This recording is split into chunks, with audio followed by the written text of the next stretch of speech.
నీ ఇష్టానుసారంగా వివాహం చేసుకో, కష్టాలు కొని తెచ్చుకుంటావు.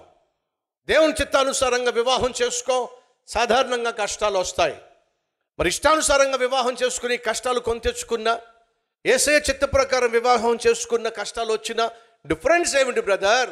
వినో, నీ ఇష్టానుసారంగా వివాహం చేసుకున్నట్లయితే ఆ వివాహంలో వచ్చిన కష్టాలు నువ్వు ఒక్కడవే ఎదుర్కోవాల్సి ఉంటుంది. దేవుని చిత్తానుసారంగా వివాహము నువ్వు చేసుకున్నట్లయితే నీకు కష్టాలు వచ్చినప్పుడు నా ప్రభు దిగొస్తాడు. నీ కష్టాలలో పాలు పంచుకోవడానికి, నీ కన్నీరును తుడవడానికి, అంతేకాకుండా ఆ ప్రతి కష్టానికి సమాధానము ఇవ్వడానికి ఆయన దిగొస్తాడు. ఇది వాస్తవం. అందుకే దేవుని చిత్తం చేయాలి. ఉదాహరణ, ఆదాముకు దేవుడు ఒక జీవిత భాగస్వామిని తీసుకొచ్చాడు.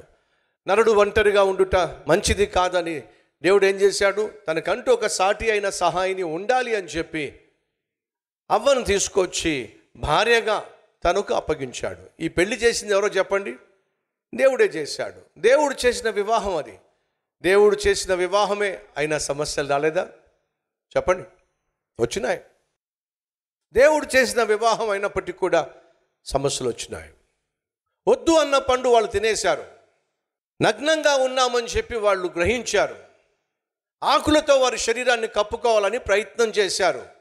కానీ వారిని వివాహం ద్వారా దగ్గర చేసినటువంటి, ఒక్కటి చేసినటువంటి దేవుడు, వారు సిగ్గుతో వారి శరీరాన్ని ఆకులతో కప్పుకుంటున్నారని చెప్పి దేవుడు ఏం చేశాడు? ఆయనే వారికి చర్మపు వస్త్రములను కుట్టి మరీ వారికి అనుగ్రహించాడు. అర్థం ఏమిటి?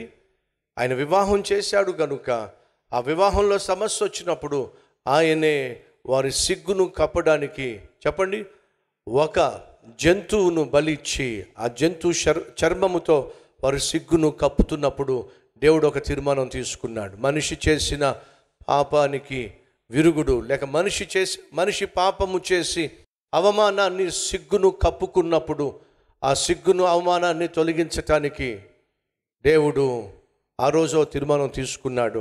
ఏమిటి? ఒక జీవి మరణిస్తే తప్ప, బలైతే తప్ప వీరు సిగ్గు కప్పడం సాధ్యము కాదు.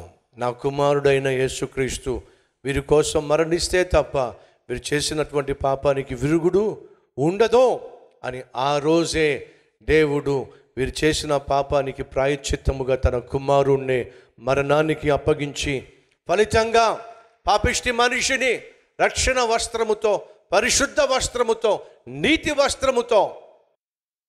నీతి వస్త్రమును ధరింప చేయాలి అనే తీర్మానం ఆ రోజే తీసుకున్నాడు.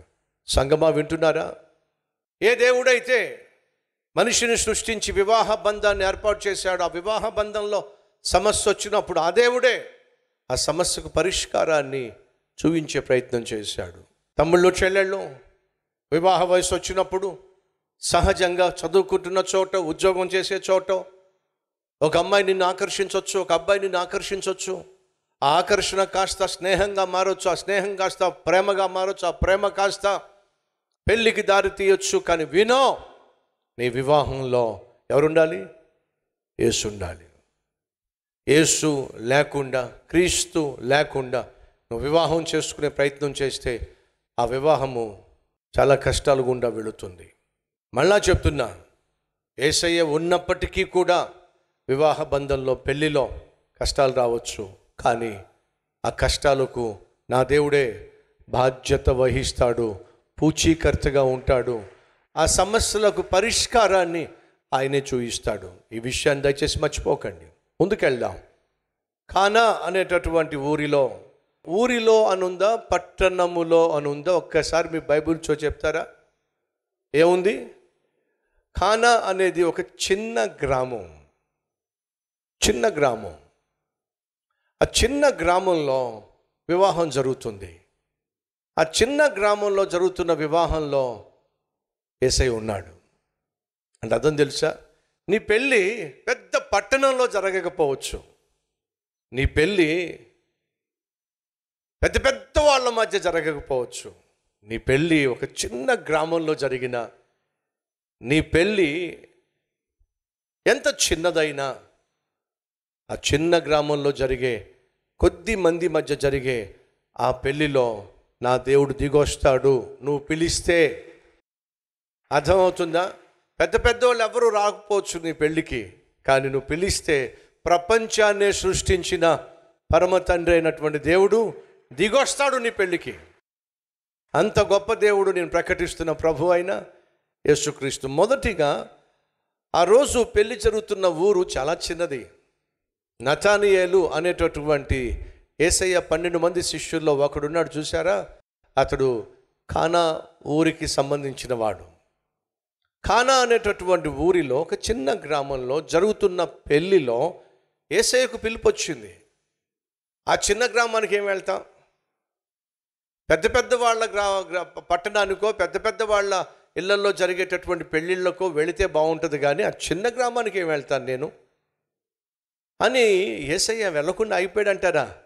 లేదండి, అదే చెప్తున్నా. తమ్ముడు చెల్లి, రేపటి దినాన నీ పెళ్ళైనప్పుడు అది ఎంత చిన్న ఊరిలో, ఎంత కుగ్రామంలో నీ పెళ్ళి జరుగుతున్నా నిర్మోహమాటంగా ప్రభు యేసుక్రీస్తుని ఆహ్వానించు. ఆయన వస్తాడు. ఎందుకని? ఆయన నిన్ను ప్రాణంగా ప్రేమించిన దేవుడు. కానీ ఆ పెళ్ళిలో ఎవరుండాలి? దేవుని చిత్తం ఉండాలి, దేవుడు ఉండాలి. ఇష్టానుసారంగా మాత్రం పెళ్లి చేసుకోవద్దు. అనగా అర్థం ఏమిటి? విశ్వాసిని మాత్రమే పెళ్లి చేసుకోవాలి. ఈ విషయం దయచేసి వినండి. నువ్వు విశ్వాసివా? అయితే విశ్వాసిని మాత్రమే పెళ్లి చేసుకోవాలి. విశ్వాసిగా ఉన్న నువ్వు విశ్వాసి కానటువంటి వ్యక్తిని పెళ్లి చేసుకోవడం వాక్యానుసారం కాదు, అది దేవుని చిత్తానుసారము కానే కాదు. ఈ విషయంలో మీరు ఏ ఒక్కరు పొరపాటు చేయకండి.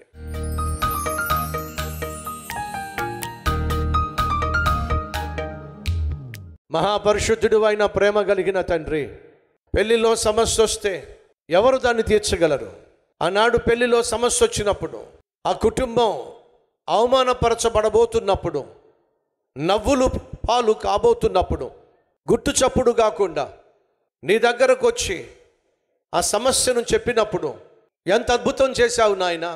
ఎవ్వరికీ తెలియకుండా ఆ సమస్యను పరిష్కరించేశావు నాయనా. అయ్యా, ఈరోజు ఎవరి కుటుంబంలో ఏ సమస్య ఉందో, కుటుంబము అనేది బహు విలువైనదని, వివాహము బహు ఘనమైనదని, నువ్వు చేసిన అద్భుతాల్లో మొట్టమొదటి అద్భుతము వివాహంలోనేనని నాయన నీ వాక్యము సెలవిస్తుంది. అది చిన్న గ్రామమో, అది చిన్న కుటుంబమో అయినా అద్భుతం చేశావు నాయన. ఈరోజు మాలో చిన్న కుటుంబాలు చాలా ఉన్నాయి నాయన. మా జీవితాలు చాలా చిన్నవి, మా కుటుంబం చాలా చిన్నది, మా బ్రతుకులు చాలా చిన్నవి. అయినా మమ్మల్ని పట్టించుకునే మహా గొప్ప దేవుడు నాయన. మా జీవితంలో మహా గొప్ప అద్భుతము చేయగలిగిన నాథుడు నాయన. నీకు వందనాలు, స్తుతులు, స్తోత్రాలు చెల్లిస్తున్నామయ్యా. మార్పు లేని ఆ భర్తను మార్చయ్యా, మార్పు లేని ఆ భార్యను మార్చు నాయనా, మార్పు లేని బిడ్డలను మార్చయ్యా, బ్రతుకులు బాగు చేయి నాయనా. కుప్పకూలిపోవడానికి సిద్ధంగా ఉన్న కుటుంబాన్ని కట్టండి నాయనా. తెలుసో తెలియకో తప్పు చేశారయ్యా, మన్నించయ్యా, దయ చూపించయ్యా, ఆ కుటుంబాన్ని కట్టయ్యా. నీ జవాబు దయచేయమని యేసయ్య పేరట వేడుకుంటున్నాం తండ్రి, ఆమెన్.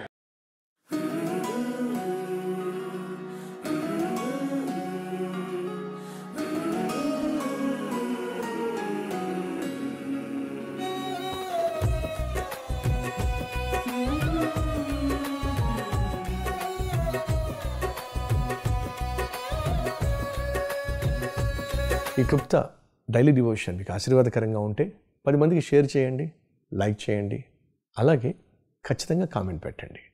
మళ్ళీ రేపు ఇదే సమయంలో మరొక అద్భుతమైన డైలీ డివోషన్తో మీ ముందుకు రాబోతున్నాను. అంతవరకు సెలవు.